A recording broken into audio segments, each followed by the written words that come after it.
ഇതിനു വേണ്ടി നമുക്ക് അവർക്ക് പ്രിയങ്കരിയായിട്ടുള്ള റിനി ആൻഡ് ജോർജിനെ ക്ഷണിക്കുന്നു. ഞാൻ സംസാരിച്ചത് എനിക്ക് വേണ്ടിയല്ല.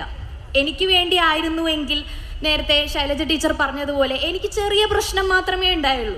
രണ്ട് മെസ്സേജ് അയച്ചു, അത് ബ്ലോക്ക് ചെയ്ത് ഒഴിവാക്കാൻ മാത്രമേ ഉണ്ടായുള്ളൂ. പക്ഷേ ഞാൻ ചിന്തിച്ചത് എന്താണെന്ന് വെച്ചാൽ ഈ വ്യക്തി നിരന്തരമായി പല സ്ത്രീകളെ ഇങ്ങനെ പ്രാപ്തിയാക്കി ഉപദ്രവിക്കുകയും ചെയ്യുന്നതിനാണ് ഞാൻ കാര്യം മാത്രമാണ് ആലോചിക്കുന്നത്. ഞാൻ മറ്റു സൗകര്യമായി കുറിച്ച് ആലോചിക്കുന്നത് ഇത് ഞാൻ മനസ്സിൽ സൂക്ഷിച്ചു വെച്ച് ഇതുപോലെ പിന്നീട് വളർത്തിയെത്താൻ ഞാൻ കൂടി സഹായമാകുന്നു എന്ന് ഞാൻ ചിന്തിച്ചുകൊണ്ട് മാത്രമാണ് ഞാൻ ഈ സമൂഹത്തിന് മുന്നിൽ വെച്ചത്. നമുക്കേവർക്കും പ്രിയങ്കരിയായ റിനി ആൻഡ് ജോർജ്, എൻ്റെ പൊന്നു ടീച്ചറെ, നിങ്ങൾക്ക് CPMകാർക്ക് പ്രിയങ്കരിയായ സിനി ജോർജ് എന്ന് പറഞ്ഞാൽ മതി. അല്ലാതെ ബാക്കി കേരളത്തിൻ്റെ മൊത്തം തലയിൽ പ്രിയപ്പെട്ടവളാക്കി കെട്ടിവെക്കേണ്ട കാര്യമില്ല ഈ സിനിയെ.